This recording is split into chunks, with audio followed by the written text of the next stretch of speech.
Dear students, आज हम management by objective, जिसको हम उद्देश्यों द्वारा प्रबंध कहते हैं, उसका अर्थ और उसकी परिभाषाओं के बारे में जानने की कोशिश करेंगे। उद्देश्यों का अर्थ और उनकी अर्थ को समझने के लिए सबसे पहले हम उसकी परिभाषा जानेंगे। ये प्रबंध का परिणाम एक अनु और अभिमुखी दर्शन है जो कि उपलब्धि और परिणामों पर बल देता है। सामान्यतः इसका जो जोर है वो परिवर्तन और व्यक्तित्व और तथा संगठनात्मक प्रभावित में वृद्धि करना होता है। तो उद्देश्यों का प्रबंध एक व्यापक प्रबंधकीय प्रणाली है जो कि अनेक महत्वपूर्ण प्रबंधकीय क्रियाओं में व्यवस्थित तरीके से एकीकरण लाता है और ये उसमें व्यक्तिगत एवं संगठनात्मक उद्देश्यों को कुशलता तथा प्रभावी प्राप्ति के लिए एक दिशा देता है। उद्देश्यों द्वारा प्रबंधकों तथा अधीनस्थों द्वारा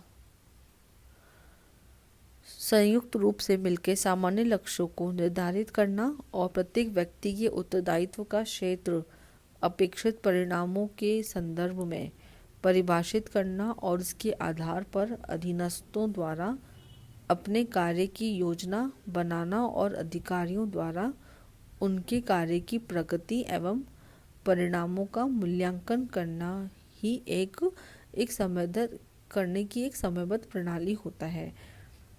इसको हम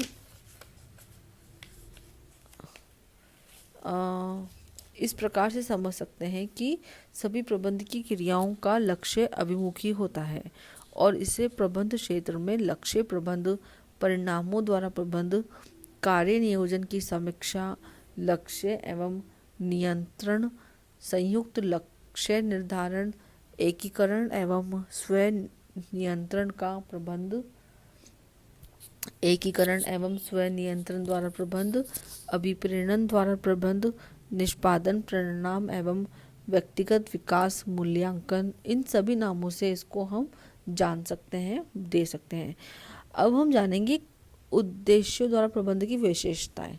इसकी विशेषताएं जो हैं वो कई परिभाषाओं के अध्ययन करने के बाद हम इसकी कई मुख्य विशेषताएं निकाल सकते हैं। जैसे ये एक फिलॉसफी है, एक दर्शन है। उद्देश्यों का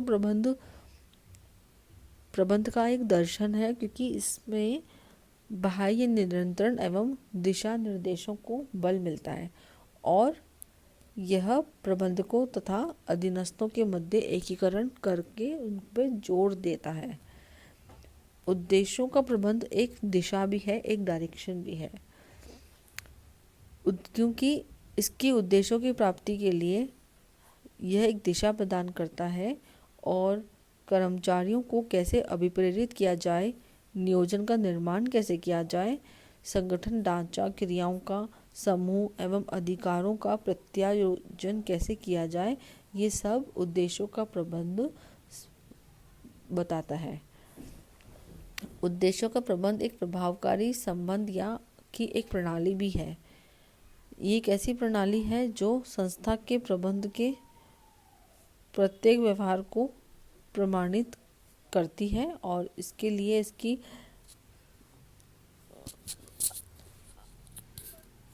अंतर्गत उद्देश्य का निर्धारण किया जाता है। तो अधीनस्थों कर्मचारियों की उद्देश्यों की जानकारी देता है और उन्हें पूरा करने का दिशा निर्देश भी प्रदान करा जाता है। अगला जो इसका विशेषता है उद्देश्यों द्वारा प्रबंध की, वह विशेषता है परिणाम परक अवधारणा।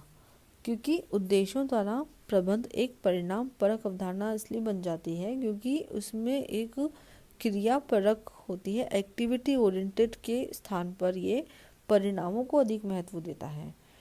इसलिए जो क्रियाएं परिणामों की प्राप्ति में सहयोग नहीं देती, उन क्रियाओं को हम हटा देते हैं। इसलिए इसी संबंध में एक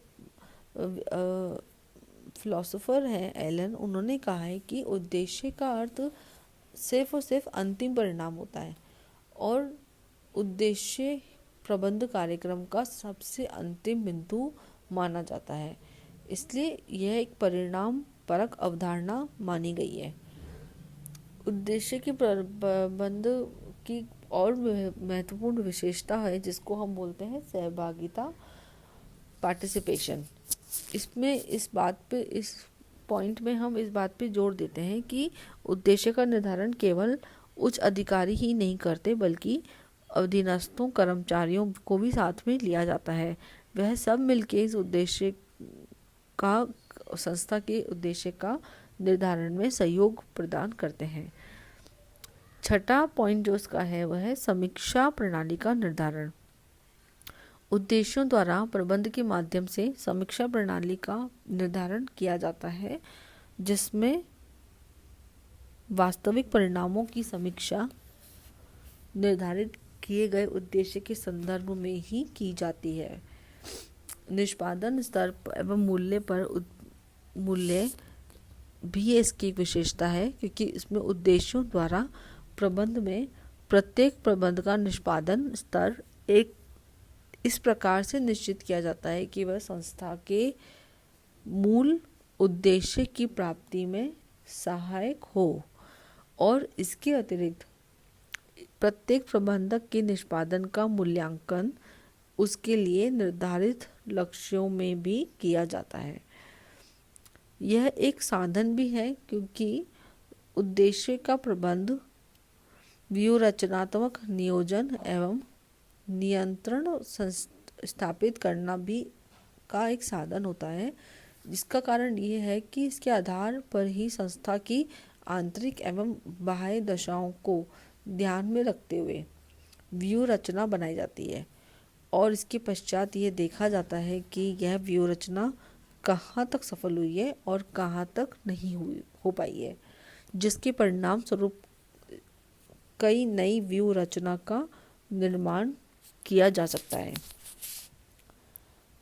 अगली इसकी महत्वपूर्ण विशेषता, उद्देश्यों द्वारा प्रबंध की महत्वपूर्ण विशेषता प्रबंध प्रक्रिया होती है।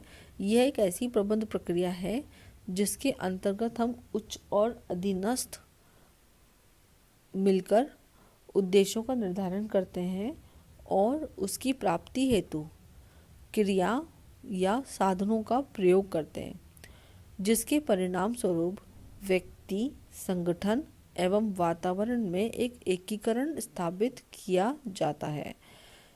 उद्देश्यों द्वारा प्रबंध एक प्रौद्योगिकी भी होता है, क्योंकि उद्देश्यों द्वारा प्रबंध के प्रयोग से उत्पन्न अनुभव तथा प्रबंध के क्षेत्र में कार्यरत विशेषज्ञों एवं परामर्शदाताओं के व्यवहारिक ज्ञान के आधार पर इसका विकास एक प्रौद्योगिकी के रूप में होता है।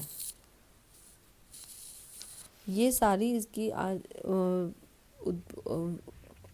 उद्देश्यों की परिभाषा और विशेषता थी,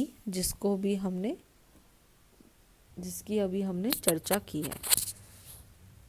धन्यवाद।